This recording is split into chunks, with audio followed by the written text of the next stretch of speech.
Itu pangarsa Abah Anom tuh sering nonton TV. Nonton TV gitu kan.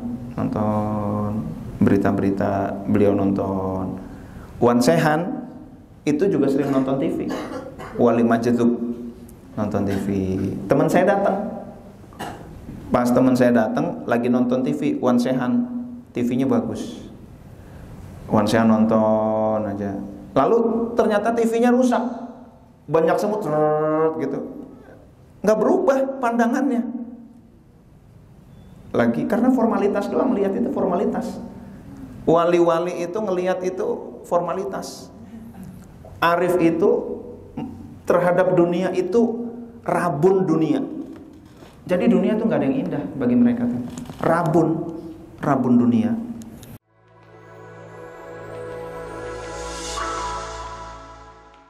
Alhamdulillahirabbil alamin.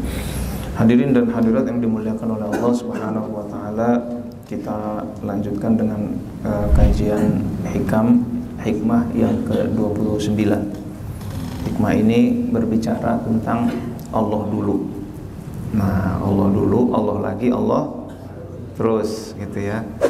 Di dalam hikmah yang ke-29 ini, Syekh Ibnu Athaillah Sukandari berkata, Syattana itu artinya far different, jauh beda. Kalau di dalam Al-Quran, wa qulubuhum syatta tahsabuhum jami'an wa qulubuhum syatta. Kamu anggap orang-orang kafir itu berjamaah, wa qulubuhum syatta, kolbu mereka terpecah belah, jauh satu sama lain, enggak nyatu. Nah itu ya. Syattana jauh beda, far different. Bainaman antara orang yastadillu bihi yang menjadikan Allah sebagai petunjuk, au yastadillu alaihi dengan orang yang menjadikan Allah sebagai yang ditunjukkan. Maksudnya bagaimana nih? Nah, jangan kemana-mana setelah yang satu ini. Lalu disebutkan al-mustadillu bihi, orang yang menjadikan Allah sebagai petunjuk, itu arafal haqqo, dia mengetahui kebenaran, li ahlihi, dari pemilik kebenaran. Nah ini ya. Jadi maksudnya bagaimana? Ada orang yang nyampe ke idol mat, dia belum nyampe, maka dia cari petunjuknya. Tol keluarnya mana? Pondok Kelapa, Pondok Kopi, Jati Bening gitu kan. Oh ini, maka dari keluar tol Jati Bening tinggal ambil jalan Caman. Nah itu kan, sampailah idol mat. Nah jadi ada orang dari tanda-tanda untuk menuju tujuan. Ada orang yang sudah sampai tujuan, dia nggak perlu lagi tanda-tanda, gitu kan? Nah itu. Maka orang yang menjadikan Allah sebagai petunjuk, tujuannya beda dengan orang yang menjadikan makhluk sebagai petunjuk. Nah begitu ya. Nah bagaimana nanti kita jelasin. Fa'athbatal amra min wujudi aslihi, maka urusan-urusan itu berasal dari asalnya. Wal istidlalu alaihi min adamil wusuli ilaihi. Nah, sedangkan yang menjadikan makhluk sebagai orang yang mengambil makhluk sebagai petunjuk, wal istidlal, dan orang yang menjadikan petunjuk alaihi atas Allah, min adamil wusuli ilaihi, termasuk tanda tidak usul, belum usul. Jadi orang yang menjadikan makhluk sebagai tanda adanya Allah itu orang yang belum usul. Nah itu ya. Dia untuk mengenal Allah dia perlu tanda-tanda. Nah dia berarti belum nyampe tuh. Kalau saya udah gak perlu tanda-tanda itu lagi. Pintu tol, jarak itu udah gak perlu lagi. Karena apa? Udah sampai. Orang yang perlu tanda-tanda itu orang yang belum sampai. Nah itu. Untuk mengenal Allah dia perlu memikirkan alam. Berarti belum sampai kepada Allah tuh. Nah itu. Untuk mengetahui kebenaran Allah, dia harus meneliti. Dari penelitiannya ini, oh ternyata Allah maha benar, gitu kan. Nah itu berarti belum sampai. Orang yang udah sampai nggak perlu lagi begitu. Nah itu ya, beda nih. Bedanya jauh, kata Al-Hikam ini. Sedangkan yang menjadikan makhluk sebagai petunjuk itu karena ia belum wusul kepadanya. Jika sudah wusul, mengapa masih memerlukan petunjuk untuk menunjukkannya? Kalau udah sampai, nggak perlu lagi petunjuk. Dan mengapa jejak-jejaknya yang menyampaikan kepadanya? Wah, ini ke sebuah tempat. Dari mana ya ini kita mana nih? Ternyata ada jejak-jejak kaki. Oh ini tuh berarti ke situ tuh tujuannya. Nah yang menyampaikan adalah jejak-jejaknya. Jejak Allah maksudnya apa? Ciptaan-ciptaan Allah. Nah jadi sama.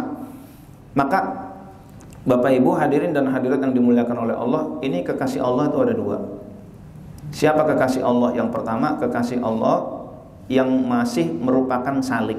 Salik itu orang yang menempuh perjalanan. Bahasa lainnya adalah murid. Bahasa lainnya adalah sair, orang yang menempuh perjalanan. Mana sair? Ya Allah, luar biasa ya. Luar biasa. Pantesan dari kemarin pinter banget ya. Ya Allah. Murid, ya murid-murid. Ah itu. Jadi murid itu kalau dalam bahasa Indonesia, saya mau tanya, murid itu tingkatannya tinggi apa rendah? Saya mau tanya, mana yang lebih tinggi? Murid, siswa atau mahasiswa? Mahasiswa. Murid tinggi apa rendah? Rendah ya. Kalau dalam bahasa Arab kebalikan. Jadi yang kalau rendah itu namanya tilmidun. Ana tilmidun. Saya murid. Nah, lalu agak tinggi dikit thalib. Nah, thalib fil jami'ah. Paling tinggi lagi adalah murid. Tuh. Bahasa lainnya sair ya. Masya Allah. Maka kalau udah sair tuh makomnya udah lumayan lah gitu ya. Ya Allah. Pantesan gitu ya. Jadi bahasa lainnya salik, sair, murid gitu ya. Oke. Lalu ada yang bukan untuk seorang sair. Wah. Sair itu kalau pakai sin, alif, hamzah, ro namanya orang yang menempuh perjalanan. Itu ya. Tapi kalau pakai shin, pakai ain, syair artinya orang yang membuat siir. Makanya puitis gitu ya. Makanya istrinya kelepek-kelepek. Karena bahasanya luar biasa ya, syair gitu ya. Gitu istri kelepek-kelepek gitu ya. Kelepek-kelepek terbagi dua. Enggak lah ya.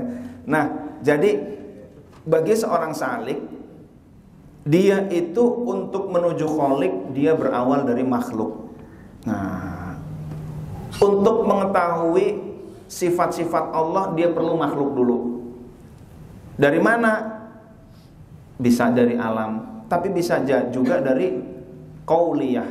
Nah, dalil itu ada dua. Yang pertama ayat-ayat atau dalil atau ayat qauliyah yang berupa ucapan dari Al-Quran dan As-Sunnah bahwa Allah itu wallahu alladzi la ilaha illahu al-malikul quddusus salamul mu'minul muhaiminul azizul jabbarul mutakabbir. Nah, taunya dari mana bahwa Allah al-mu'min, al-aziz, al-jabbar? Dari Al-Quran, dari As-Sunnah.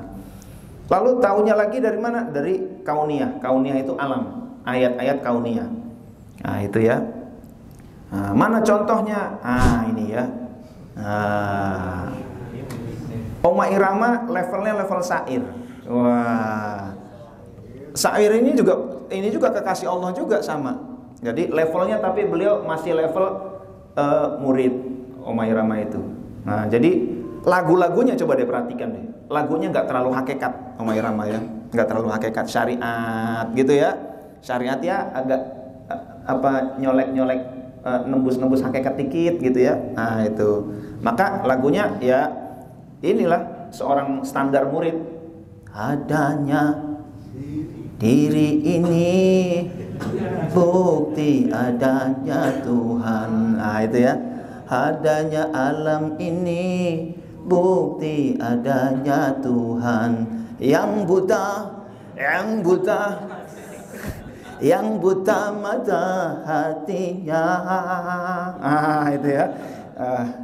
Itu jadi ini sair, seorang salik, seorang penempuh perjalanan spiritual. Untuk mengetahui Allah dia perlu melihat alam semesta, perlu melihat makhluk.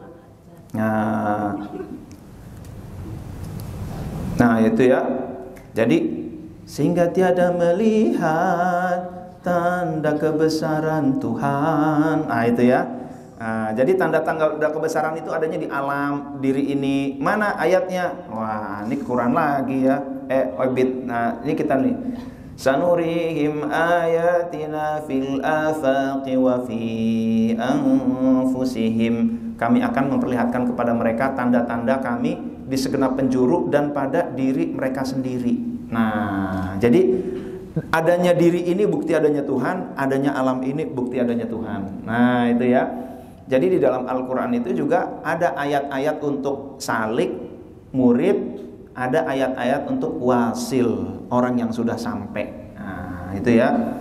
Oke, kita lanjutin dari alam raya gitu kan.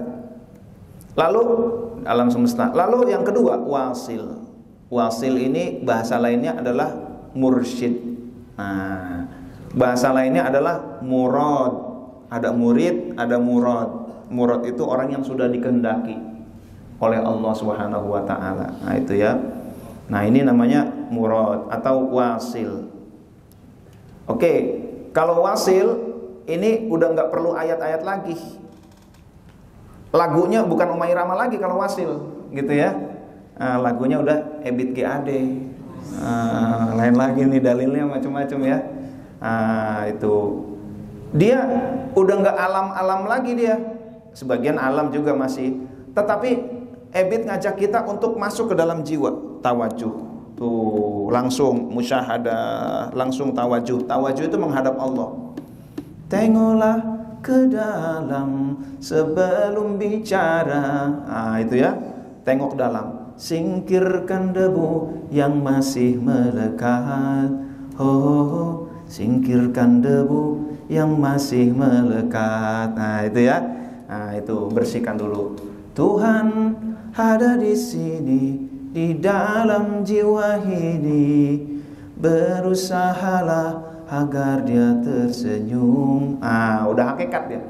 Karena Ebit Qiada ini adalah murid dari Thariqah Tijani. Nah, jadi tingkat refleksinya, kedalamannya lebih dalam lagi, itu ya. Nah, kita lanjutin, hadirin dan hadirat yang dimuliakan oleh Allah Subhanahu wa taala. Jadi ada dua. Kembali ada dua.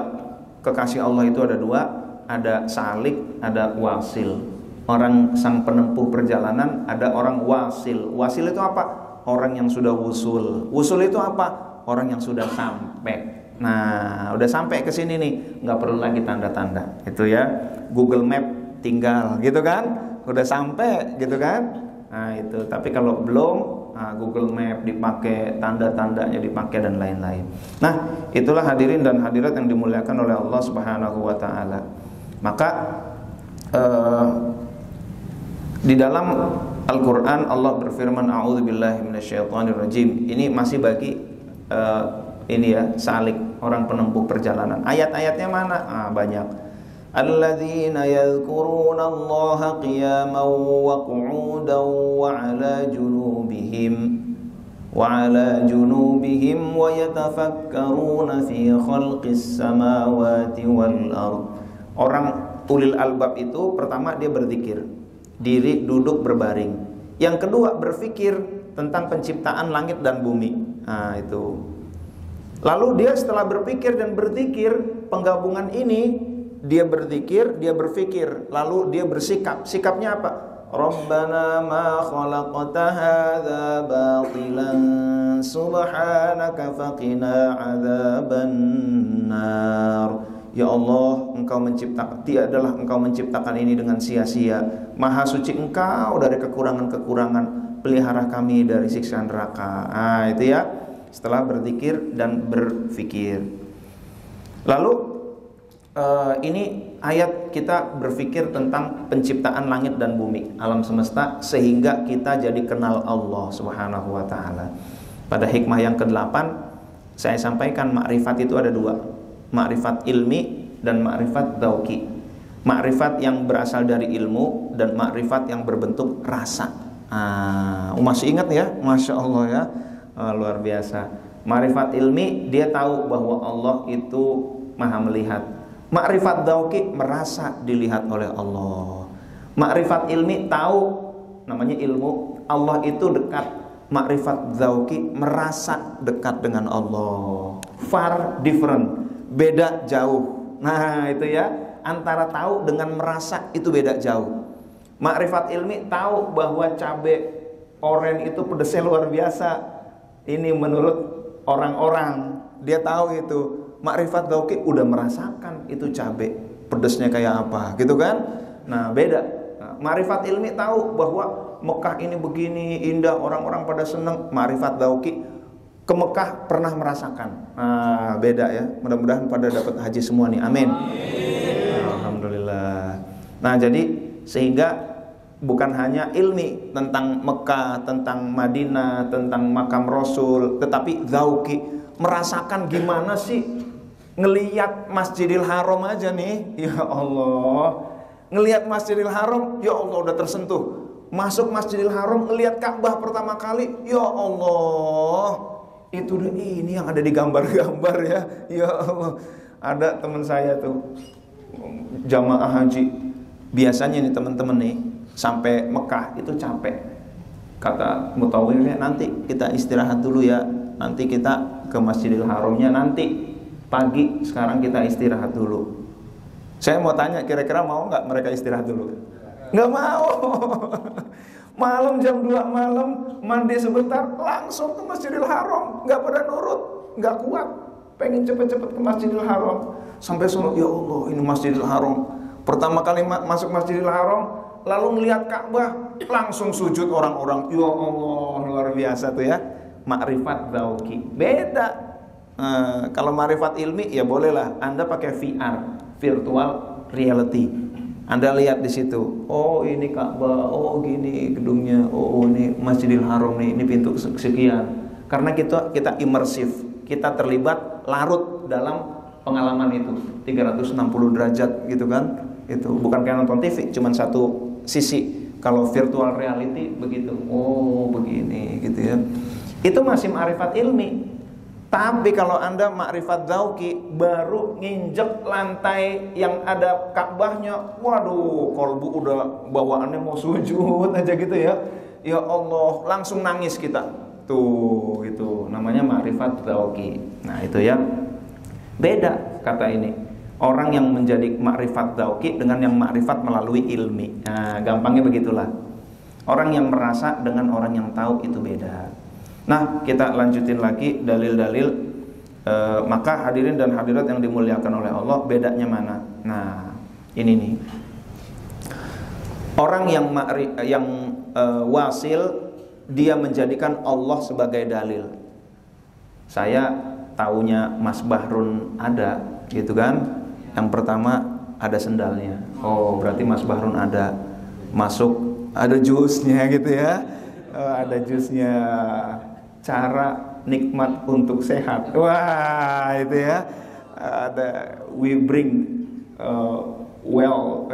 health to your home, gitu kan?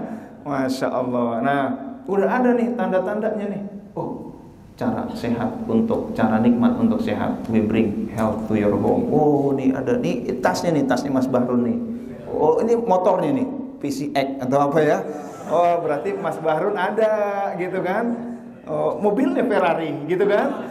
Masya Allah, berarti Mas Bahrun ada nih di rumah gitu. Ini tanda-tanda. Tapi bagi orang yang udah sedang bersama Mas Bahrun, dia gak perlu lagi ada tanda-tanda PCX, Ferrari gitu ya. Dia lagi sedang bersama, bercengkrama asik dengan Mas Bahrun gitu kan. Sedang bercengkrama asik lagi ngopi ya, sama Mas Bahrun, minum jus gitu ya. Ya, jus rasa kopi. Nah, itu dia nggak perlu lagi, maka dia sedang asik memandangi Mas Bahrun. Nah, begitu indahnya Mas Bahrun gitu kan. Masya Allah. Nah, itu. Nah, bagi orang yang arif, mana arifin? Nah, itu ya. Pokoknya kalau nggak ada, saya paling tahu nih karena sering saya sebut ya. Ya, Mas Arifin ya. Oke, bagi seorang arif, dunia itu dekat di mata, jauh di hati. Nah, tanda-tanda itu jauh. Karena apa? Sedang bersama Allah Subhanahu wa ta'ala. Maka bagi orang arifin, dia yang dia pandang adalah Allah. Maksudnya bagaimana? Tawajuh. Memandang bahasa Arab itu tawajuh. Latihan banyak sering-sering memandang Allah. Tentu memandang dengan basiroh, bukan dengan basor. Basiroh itu mata hati, basor itu mata kepala. Itu ya, basiroh, memandang Allah. Wah, nikmat. Orang yang arif, orang yang kolbunya selalu memandang Allah, apa yang terjadi? Di dalam pengambilan keputusan, dia yang diambil keputusan ridho Allah nomor 1. Pak, ini untungnya gede loh. Iya, tetapi ridho Allahnya kecil, atau Allah nggak ridho? Enggak, pokoknya saya ridho Allah dulu. Pak, Bapak kalau ngambil yang pilihan ini, Bapak bakal dibenci orang, Bapak bakal dibenci teman-teman karena nggak kooperatif, korupsi nggak kooperatif, lalu Bapak nggak dapat duit banyak, gitu kan? Oh, ini mumpung ada kesempatan, nggak apa-apa, terserah. Mau dibenci seluruh manusia, mau nggak dapat uang banyak, yang penting Allah ridho. Tuh, maka seorang arif, pertimbangan utama itu ridho Allah dulu. Nah itu. Maka dalam bisnis juga begitu. Orang yang pertimbangan utamanya ridho Allah, dia pilih-pilih bisnis. Bisnis yang mendidik, itu ya, alat tulis, gitu kan? Bisnis yang menyehatkan, contohnya seperti apa? Jus, gitu ya. Nah itu, dia pilih-pilih. Dia mau bisnis, ini lagi tren nih, ini keuntungannya gede nih. Entar dulu, manfaatnya apa? Allah ridho apa enggak? Jangan-jangan saya menyebar racun. Sekarang racun tuh banyak. Minum-minuman yang apa, gitu kan? Minuman yang sekarang banyak anak-anak muda ini udah bocor ginjalnya, udah pada cuci darah. Kenapa tuh? Kebanyakan minuman kaleng itu, minuman botol itu. Nah, jadi kalau mau usaha itu mikir-mikir tuh orang yang arif, buat apa saya kaya kalau ternyata memberikan racun kepada orang-orang. Nah itu ya. Nah itu, maka sehebat-hebatnya katakanlah untung bisnis apalah, tapi meracuni orang itu nggak dipilih sama orang arif. Nah itu. Jadi dalam decision making yang pertama dan utama adalah Allah ridho apa enggak. Apapun akan ditempuh sama dia, yang penting Allah ridho. Itu. Oke. Nah, nggak apa-apa untung gede, yang penting Allah ridho. Nah itu ya. Nggak apa-apa untung gede, yang penting Allah ridho. Yang penting untung gede, mengenai ridho Allah itu nomor 1. Nah itu baru tuh orang arif yang entrepreneur, gitu kan? Oke, jadi yang pertama begitu. Yang kedua, orang arif itu melihatnya formalitas.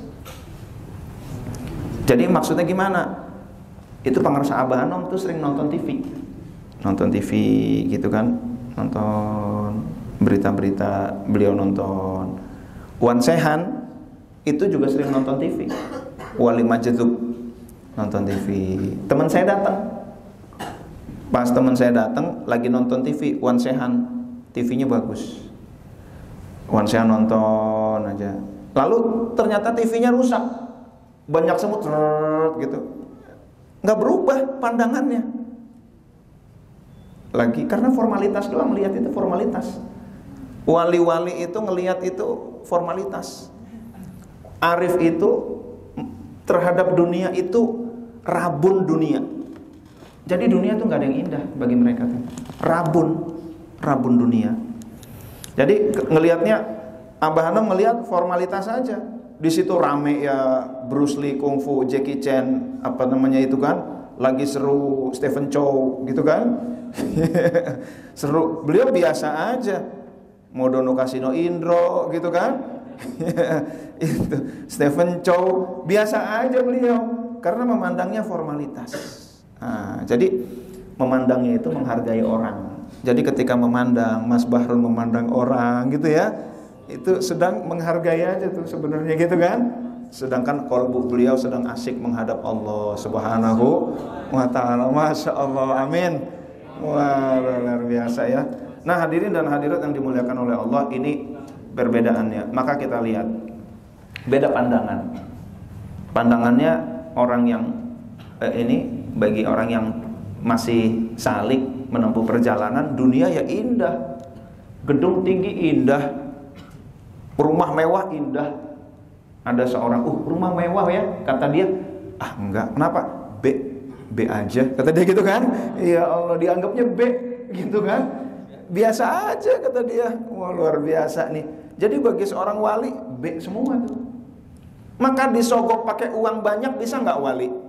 Nggak bisa. Bagi dia dunia ini burem. Dia nggak silau sama dunia. Disogok pakai wanita cantik bisa nggak? Nggak bisa. Namanya wali. Yang dia cinta itu Allah, yang dia pandang Allah. Itu pandangan matanya ya sekedar menghargai. Maka ada seorang wali, kalian menganggap saya bicara kepada kalian, sesungguhnya sudah 40 tahun saya ini berbicara, sesungguhnya saya berbicara kepada Allah. Nah itu ya. Jadi itulah bedanya. Maka beda jauh, far different. Bedanya dia komunikasi pun dengan Allah. Maka bicaranya nggak salah. Ketika bicara nih Allah ridho apa enggak, gitu kan? Dia mau menggunjing orang, ridho apa enggak Allah. Nah itu komunikasinya dengan Allah. Komunikasi selalu mengajak orang kepada Allah. Nah itu. Qalbunya kenapa? Karena ini qalbunya musyahadah. Pada hikmah yang lalu, lahir itu menunjukkan batin, kan gitu ya. Lahir itu menunjukkan batin. Kalau orang qalbunya udah musyahadah, itu begitulah pengambilan keputusan itu ridho Allah. Melihat dunia nggak silau. Melihat dunia nggak silau. Bagi orang itu indah banget, bagi dia biasa. Apalagi orang yang sering memandang keindahan dunia itu dapat mengikis kezuhudan. Itu ya, penyakit hubbu dunianya makin tinggi. Dulu waktu saya masih MLM tuh, baru bangun tidur disuruh ngeliat apa? Mobil mewah, gitu kan? Ya Allah, tips dari upline. Bangun tidur, carilah gambar mobil mewah impian Anda, gitu kan? Baru bangun tidur, mobil mewah dulu.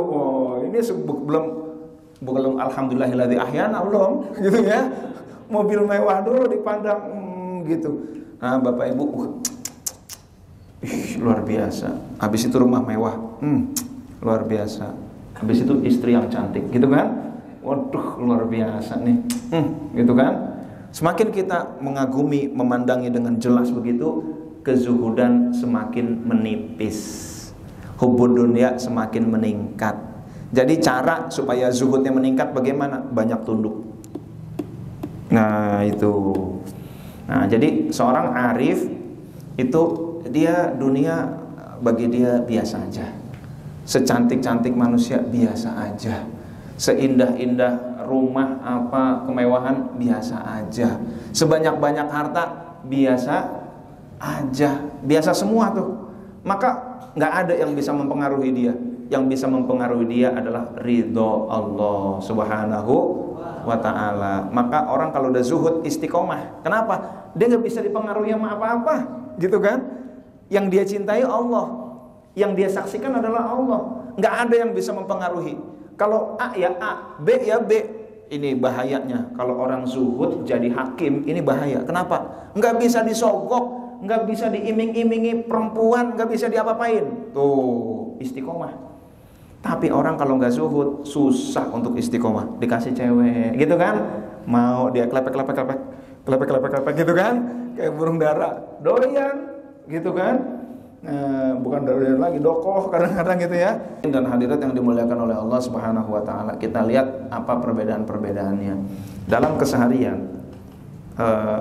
Orang yang Allah dulu itu bangun dia langsung bersyukur. Bangun alhamdulillahilladzi ahyana ba'dama amatana wa ilaihin nusyur. Dia bersyukur, alhamdulillah engkau berikan aku kehidupan, engkau berikan aku waktu, gitu ya. Maka aku akan gunakan sebaik-baiknya. Aku akan singkirkan hal-hal yang tidak penting, ya Allah. Aku akan prioritaskan ridho-Mu, ya Allah. Nah itu.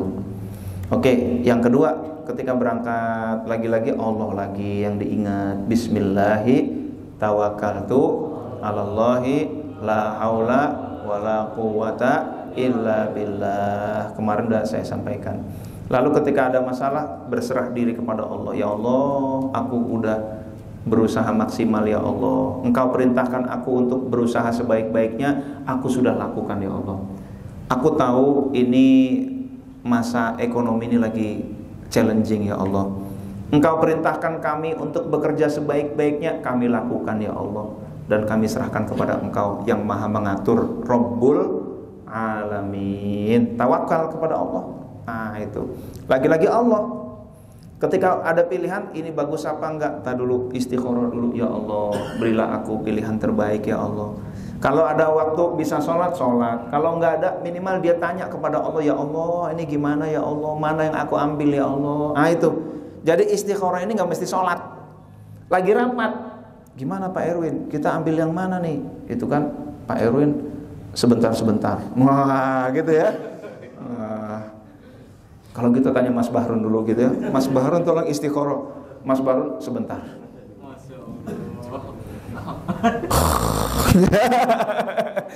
Jangan kelamaan ya.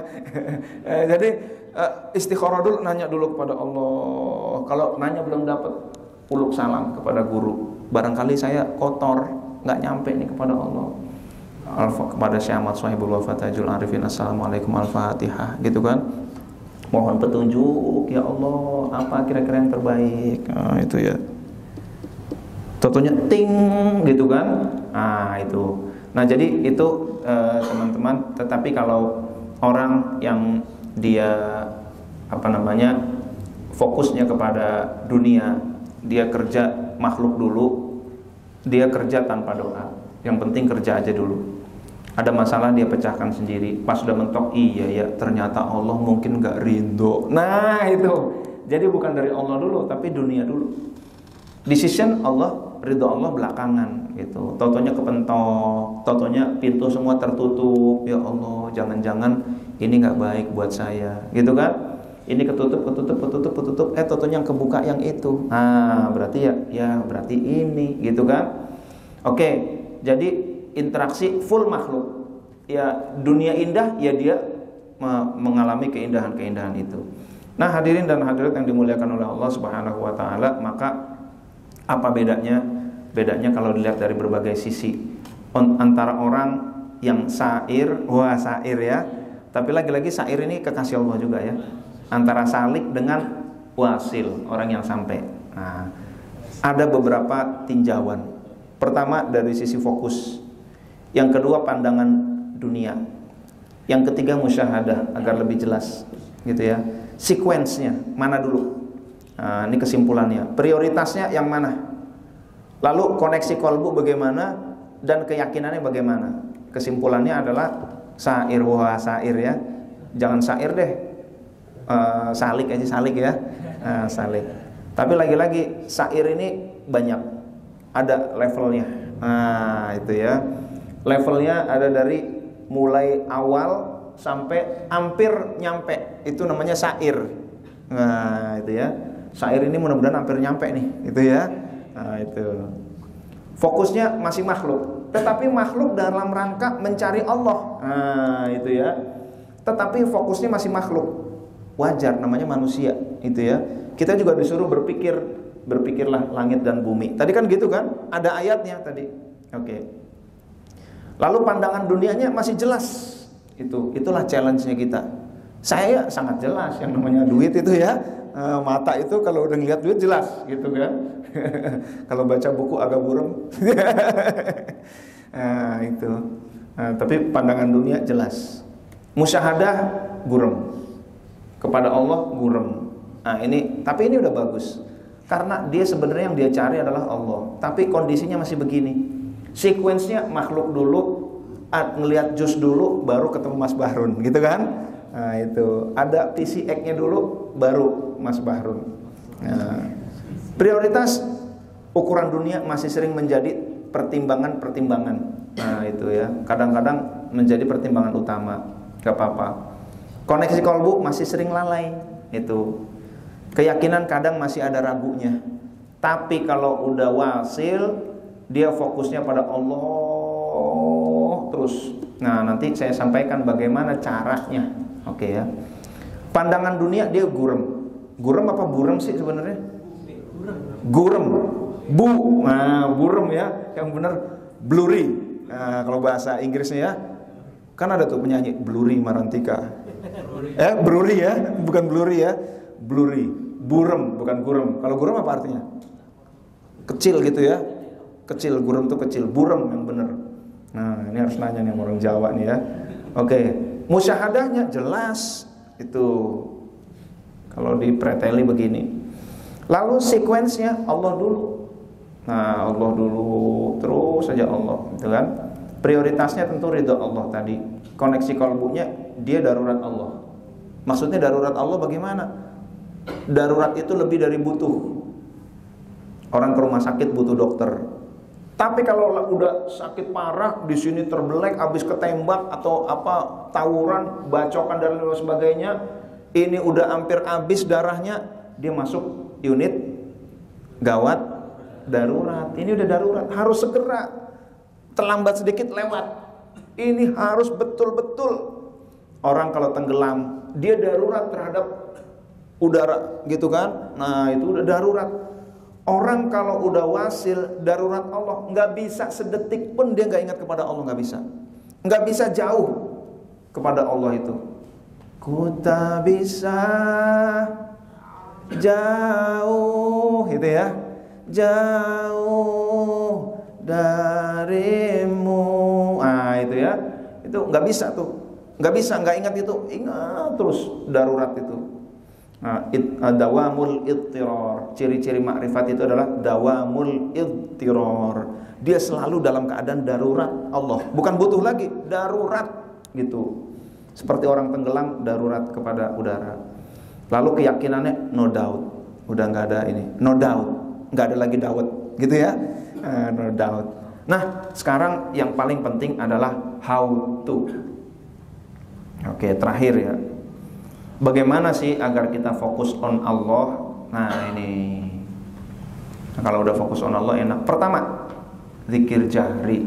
La ilaha illallah. Latihan menyingkirkan semuanya. Latihan menyingkirkan makhluk. Ini. La ilaha illallah. Semakin banyak kita menzikirkan ini, makhluk semakin tersingkir dari hati kita. Cinta-cinta kepada dunia tersingkir, silau terhadap dunia tersingkir. Nah, itu ya. Terbakar semua aman nur zikir. Yang kedua, zikir khafi. Fokus on Allah. Teknisnya gimana sih fokus on Allah? Zikir khafi itu. Ini repotnya kalau bukan di tarekat, susah jelasinnya. Fokus on Allah tuh gimana? Fokus on Allah apa mikirin? Enggak, zikir khafi tuh. Maka ini menjadi sempurna lah agama kita ini dengan tasawuf ini.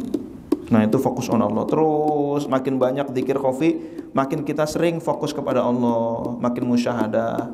Itu susah jelasin hikam ini kalau nggak pakai tarekat nih susah. Ibarat main bola, wah udah hampir gol, mentok tiang gitu kan, terbentur mistar, kena back, kena kaki kiper, aduh nggak gol. Itu kalau hikam nggak pakai tarekat itu begitu tuh, susah jelasinnya. Musyahadah itu gimana? Fokus on Allah itu bagaimana ceritanya? Itu teknisnya. Nah, zikir khafi.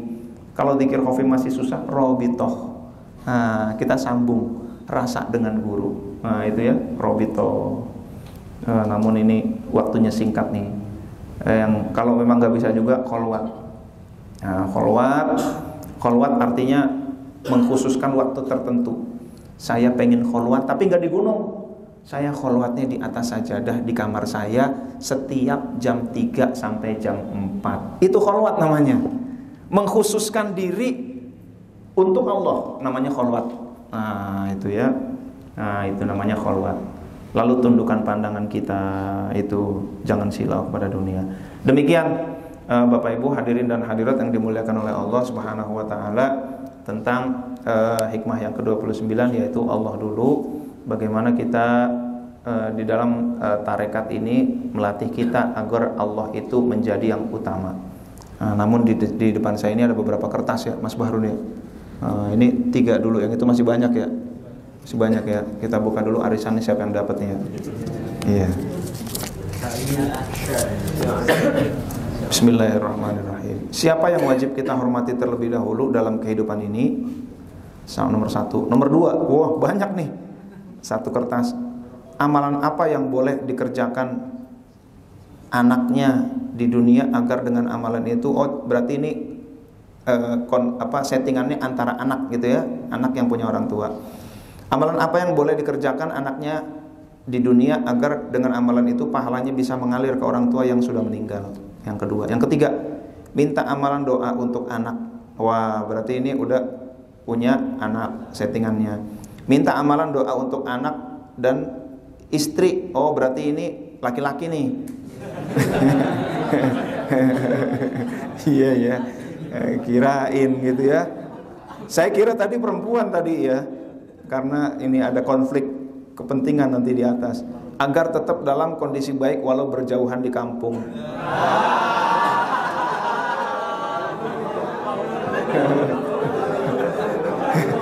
Ini kok suaranya kenceng nih ya? Ya ketahuan, nggak apa-apa. Saya kira tadi perempuan tadi yang nanya. Siapa yang wajib kita hormati? Tentunya adalah kalau kita, ya berbeda ya. Kalau istri itu tentunya adalah suami, ya. Kalau konflik kepentingan orang tua sama suami, mana? Suami. Bahkan di zaman Rasul ada yang begitu ya, nggak nengok orang tua karena apa? Nggak dapat izin dari suaminya. Itu sampai orang tuanya meninggal nggak datang dia.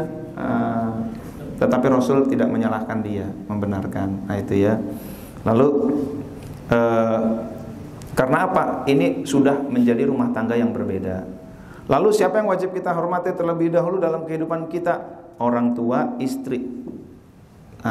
Orang tua, ibu terutama ya. Ibumu, baru bapakmu. Berarti ibu berapa kali tadi? 3 ya, bapak berapa? 1 gitu ya. Ibumu. Tapi nunjuknya jangan begini, ibumu gitu ya. Ibumu gitu. Jadi 1 nunjuknya arahnya jangan beda-beda. 1 aja arahnya gitu kan. Tolong ibunya berbaris ke belakang gitu ya. Sama juga ya. Ya Allah. Nah, jadi ibumu, bapakmu, lalu istrimu.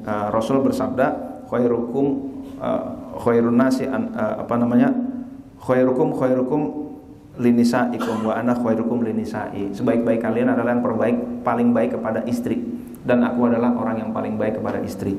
Biasanya yang namanya suami itu kalau kepada istrinya itu parameter seorang baik atau enggak, lihat aja komunikasinya kepada istri. Biasanya suami kalau kepada istri itu keluar kata-kata yang indah. Itu biasanya disampaikan kepada istri orang. Giliran sama istri orang lembut banget gitu ya. Giliran sama istri sendiri kok gitu ya, ya Allah, dibilangin gitu kan ya. Ada orangnya. Ya Allah, maka Rasulullah ini parameter laki-laki baik itu paling baik kepada istri gitu ya. Tapi tidak memiliki konflik kepada orang tua gitu. Kalau istri minta tapi bertentangan dengan perintah Allah, bagaimana? Ya jangan dituruti.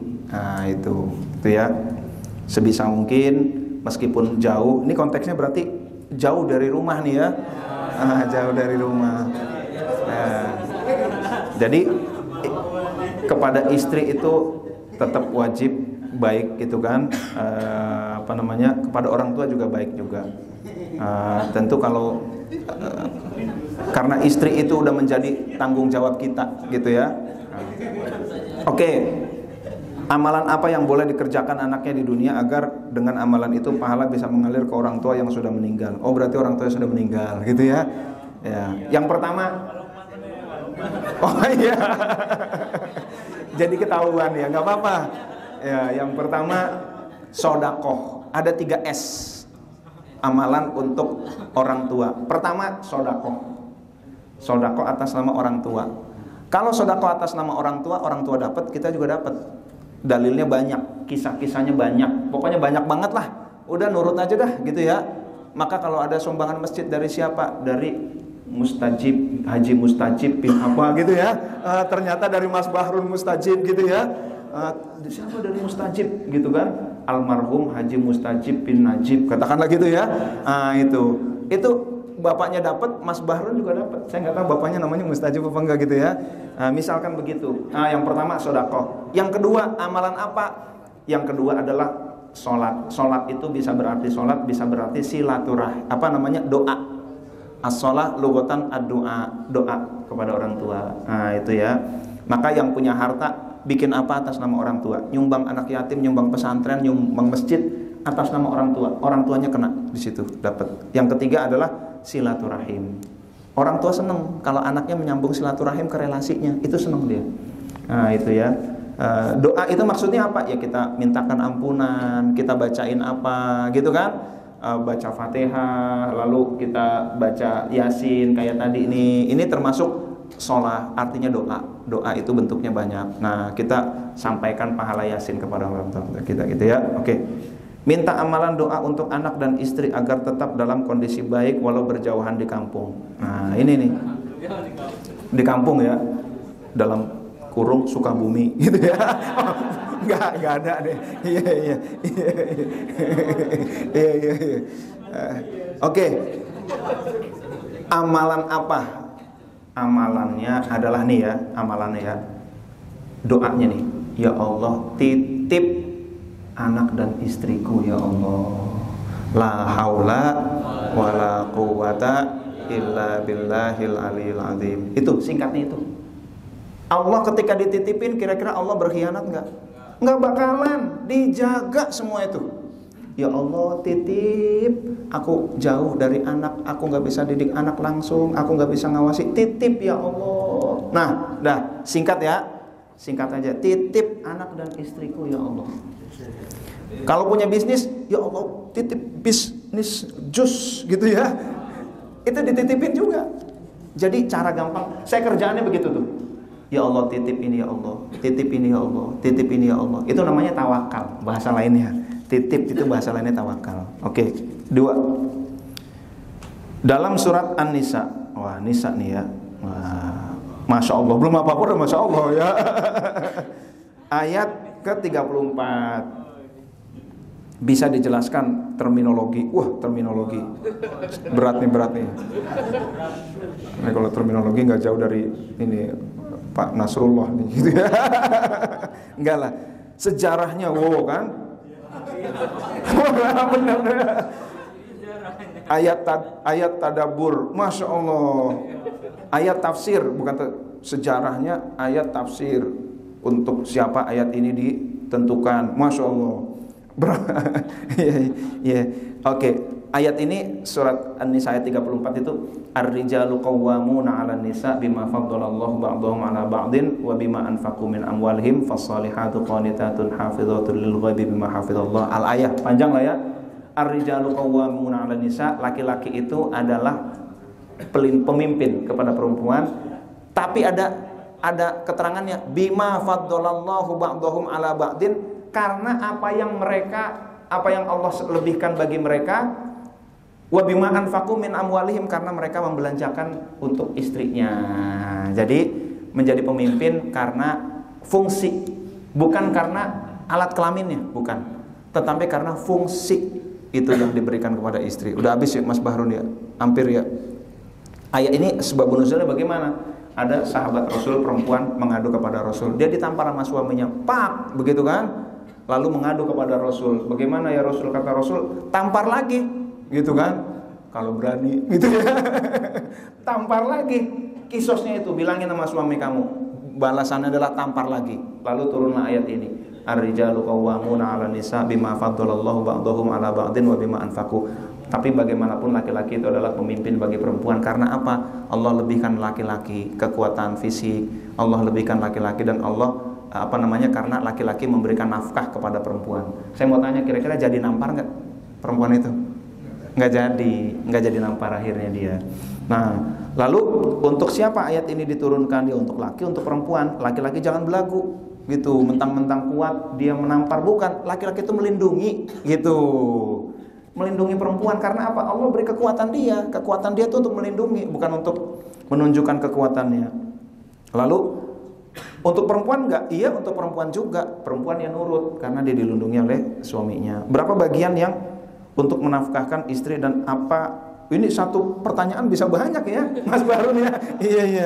Oh, pinter-pinter nih yang nanya nih ya. Meskipun 1-2 kertas. Berapa bagian untuk menafkahkan istri dan apakah harus dijelaskan juga jika ada pendapatan selain gaji? Berapa bagian untuk menafkahkan istri? Oke. Nah, ada seorang laki-laki nanya kepada Rasul, "Ya Rasul, aku menafkahi istriku gimana?" Kata Rasul, "Kamu beli baju, dia beli baju. Kamu makan, dia makan." Maksudnya apa? Ya 50-50 lah gitu. Maka dalam kompilasi hukum Islam ada namanya harta gonogini. Harta gonogini itu bagaimana? Gonogini itu 50-50. Nah, jadi kalau ada cerai itu ada harta gonogini 50-50. Kenapa? Dasarnya hadis tadi. Ya Rasul, aku menafkahi istriku gimana? Kamu beli baju, dia beli baju. Kamu makan, dia makan. Itu kamu. Kalau istri punya duit, itu duit dia gitu. Nah, jadi berapa persen? 50-50 kamu beri buat dia. Tuh kan luar biasa nih perempuan ya. Maka perempuan nurut sama suami gitu ya. Pokoknya income apapun 50-50 gitu. Kalau dari suami income apapun, Ustaz, bukannya itu gaji doang. Bukan. Pokoknya income apapun 50-50 itu. Wah, habis nih ya. Nah, tapi itu di atas kertas begitu. Kalau mau ngatur sendiri silakan. Yang penting ada kesepakatan. Begitu ya. Demikian karena udah bel, mudah-mudahan Allah beri taufik, hidayah kepada kita sehingga kita semakin bertakwa kepada Allah Subhanahu wa taala. Amin ya rabbal alamin. Kurang lebihnya mohon maaf. Terima kasih. Assalamualaikum warahmatullahi wabarakatuh.